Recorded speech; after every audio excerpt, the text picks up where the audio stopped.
নমস্কার বন্ধুরা, প্রত্যেক দিনের মতো আজকেরও হাজির হয়ে গেলাম নতুন একটা রেসিপি নতুনভাবে আপনাদের সাথে শেয়ার করে নেওয়ার জন্য।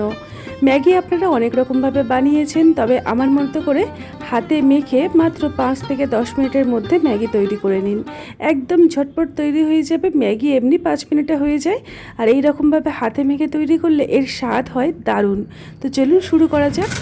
রেসিপিটি তৈরি করব, তার জন্য আমি নিয়েছি এখানে বড় সাইজের ম্যাগি যেটা হয় ওটা 3 প্যাকেট। আপনারা নিজেদের প্রয়োজন বুঝে নিয়ে নেবেন। এখন সবার প্রথমে আমি যে কাজটা করে নেব, এই 3টে ম্যাগির সাথে যে 3 প্যাকেট মশলা পেয়েছি ওটাকে একটা পাত্রের মধ্যে আমি ঢেলে নিচ্ছি। তো দেখুন, মশলাটা আমি সাইড করে নিলাম। এবারে রেসিপিটি তৈরি করব, তার জন্য একটা পাত্রের মধ্যে আগের থেকে আমি জল গরম হতে রেখে দিয়েছিলাম। এখন আমি প্রত্যেকটা ম্যাগিকে মাঝখান থেকে 2 টুকরো করে গরম জলের মধ্যে দিয়ে দিচ্ছি। খুব বেশি ছোট করব না, কারণ ম্যাগি দেখবেন একটু লম্বা লম্বা হলে কিন্তু ভালো লাগে।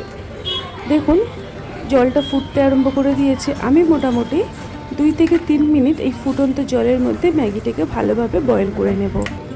চেষ্টা করবেন জলের পরিমাণটা একটু বেশি করে দিতে, তাহলে দেখবেন ম্যাগিগুলো একদম ঝরঝরে তৈরি হবে।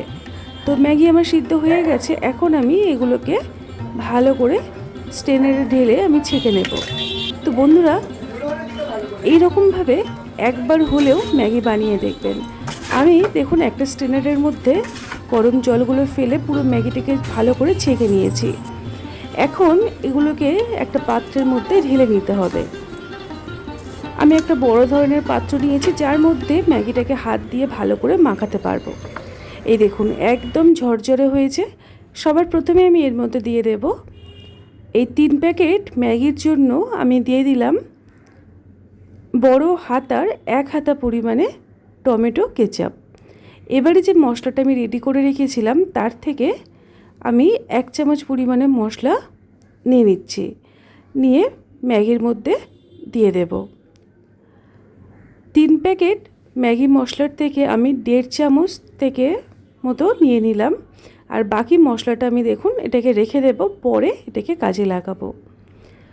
আর এর মধ্যে আমি একটু ভালো ফ্লেভারের জন্য কিছুটা পরিমাণে ডার্ক সোয়া সস অ্যাড করব। আপনারা যদি অপছন্দ করেন সেক্ষেত্রে দেওয়ার কোনো দরকার নেই। তো আমি এখানে দেখুন প্রায় 1.5 থেকে 2 চামচ পরিমাণে সোয়া সস অ্যাড করে দিলাম। এখন যে কাজটা আমাদেরকে করতে হবে, পরিষ্কার হাতে সমস্ত উপকরণের সাথে ম্যাগিটাকে ভালো করে ম্যারিনেট করে নেব।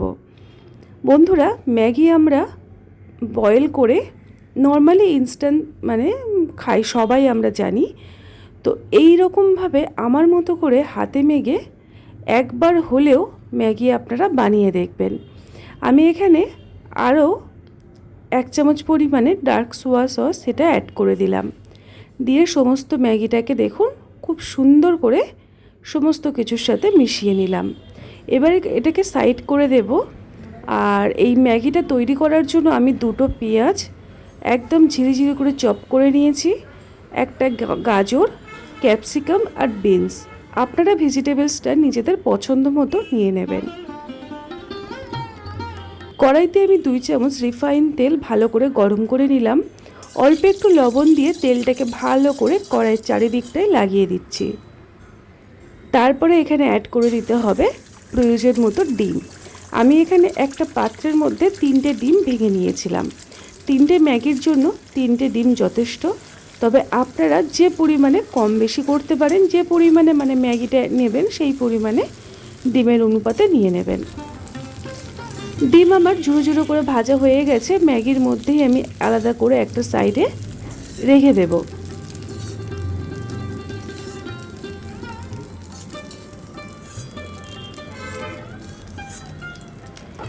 কড়াইতে আমি দিয়ে দেব 2 থেকে 3 চামচ পরিমাণে রিফাইন তেল। তেলটা গরম হলে সমস্ত ভেজিটেবলস পেঁয়াজের সাথেই আমি অ্যাড করে দিলাম। দিয়ে ভালো করে একটু হাতে সময় নিয়ে ভেজিটেবলটা তেলের মধ্যে ভেজে নেব, যাতে করে কাঁচা গন্ধটা কেটে যায়। এখানে আমি ঝালের জন্য 3টে কাঁচা লঙ্কা মাঝখান থেকে ফালি করে দিয়েছি। আপনারা যদি বাচ্চাদের জন্য করে থাকেন তাহলে লঙ্কাটা পুরোপুরি স্কিপ করে যাবেন। এখন আমি দিয়ে দিলাম অল্প একটু স্বাদ মতো লবণ। দিয়ে সব কিছুর সাথে খুব ভালো করে দেখুন নাড়িয়ে চাড়িয়ে নিলাম। আর দিয়ে দিচ্ছি হাফ চামচ পরিমাণে কাশ্মীরি রেড চিলি পাউডার, যাতে করে ম্যাগির কালারটা ভালো আসে। আপনারা কিন্তু চাইলে নাও দিতে পারেন।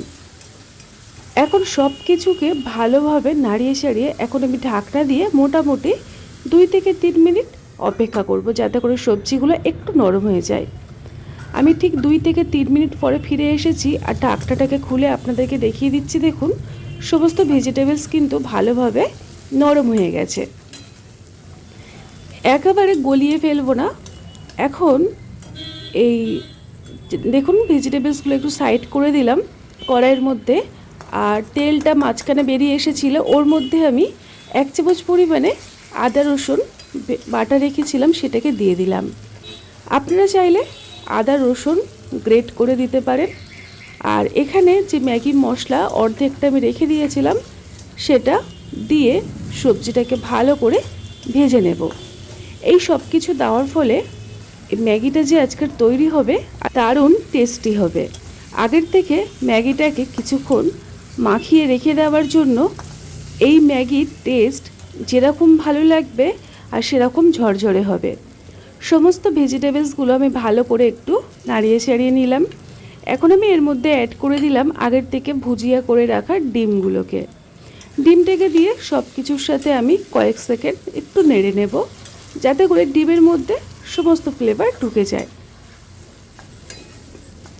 খাই খাই অনুর রান্নাঘরের প্রত্যেকটি রেসিপি হয় এই রকম সহজ সরল সাধারণ, তবে ঘরোয়া তেল মশলা দিয়ে একটু অন্যরকমভাবে বানিয়ে দেখানোর চেষ্টা করি রান্নাগুলোকে, যাতে করে আপনারাও বাড়িতে অনায়াসে টেস্টি রান্না তৈরি করতে পারেন।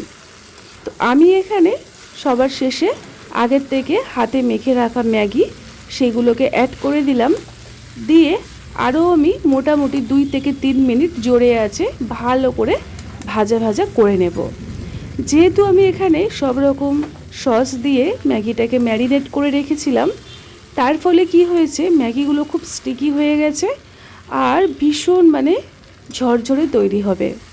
ভীষণ টেস্টি হয় বন্ধুরা, একবার হলেও এই রকমভাবে হাতে মেখে ম্যাগি বানিয়ে দেখবেন। তারপরে আমাকে জানাবেন যে সত্যি রেসিপিটি আপনাদের কেমন লেগেছিল। তো আপনারা দেখে নিশ্চয়ই অনুভব করতে পারছেন কতটা ঝরঝরে হয়েছে, আর দেখতে যতটা ঝরঝরে সুন্দর লাগছে, খেতে কিন্তু ভীষণ টেস্টি হয়। বাচ্চারা কেন, বড়োদেরকে যদি আপনারা এরকমভাবে বানিয়ে দেন তারাও কিন্তু ভীষণ খুশি হয়ে খাবে। তো ম্যাগি যেহেতু আমার হয়ে গেছে, একটা পাত্রের মধ্যে গরম গরম সার্ভ করে নিচ্ছি আর আপনাদেরকে দেখিয়ে দিচ্ছি। দেখুন কতটা স্টিকি হয়েছে, ঝরঝরে হয়েছে আর ভীষণ লোভনীয় হয় বন্ধুরা। মাত্র 5 থেকে 10 মিনিটের মধ্যে আপনাদের এই অনায়াসে ম্যাগি তৈরি হয়ে যাবে। তো আজকের আমার হাতে মেখে মাত্র 10 মিনিটের ম্যাগি তৈরি হয়ে গেল।